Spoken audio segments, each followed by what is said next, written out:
بسم اللہ الرحمن الرحیم۔ اے دشت نہ بھٹکا کہ بہت تھک گیا ہوں میں، منزل نہ سہی مجھ کو ذرا حوصلہ تو دے۔ دوستو، آج کل پورا ملک عجیب ہیجانی کیفیت میں مبتلا ہے کہ کہیں الیکشن کی آوازیں ہیں تو کوئی حکومت کرنے پر بضد نظر آتا ہے۔ مہنگائی اور ڈالر آسمان کو چھو رہے ہیں۔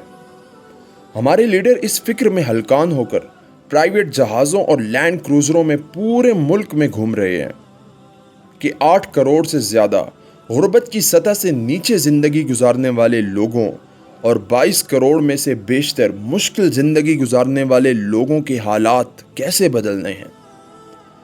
میری نظر میں کیسے ان کی زندگی مزید اجیرن کا شکار کرنی ہے۔ اس لیے شروع میں شعر لکھا تھا، منزل نہ سہی مجھ کو ذرا حوصلہ تو دے۔ حوصلہ چاہیے ان امیر ترین لوگوں کے لیے غلام بن کر جینے کا۔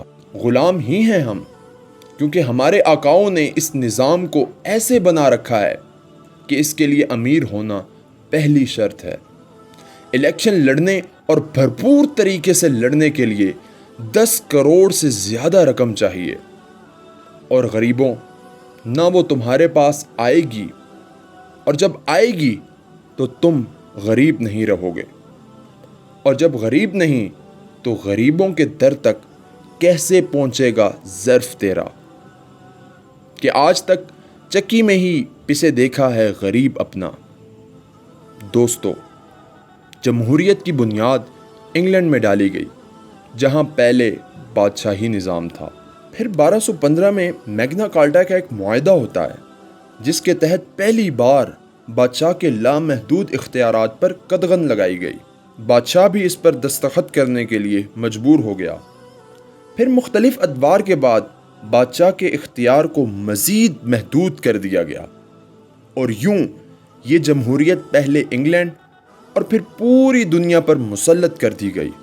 یہ تھوڑی سی باتیں بتانے کا مقصد یہ تھا کہ پھر پوری دنیا پر جب یہ چیز مسلط کی گئی تو پھر جو تماشا اہل نظر آج پوری دنیا میں دیکھ رہے ہیں، اسے بیان کرتے بھی شرم آتی ہے۔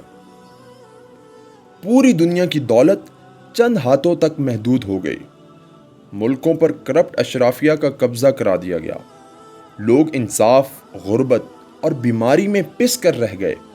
سوائے امریکہ، کینیڈا اور یورپ کے چند ملکوں کے علاوہ جہاں جہاں یہ ناسور پھیلا ہے، وہاں کی عوام کے حالات ہی دیکھ لیں۔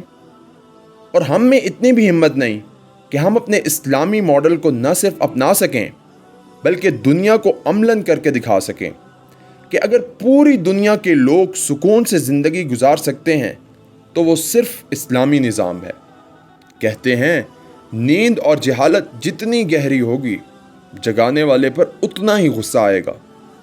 پھر کہتا ہوں، اپنے حصے کا کام کیجئے، باقی اللہ تعالیٰ پر چھوڑ دیجئے۔ یا اللہ، میرے لکھنے یا بولنے میں کوئی غلطی ہو گئی ہو تو مجھے معاف فرما دیجئے گا۔ وما علینا الا البلاغ۔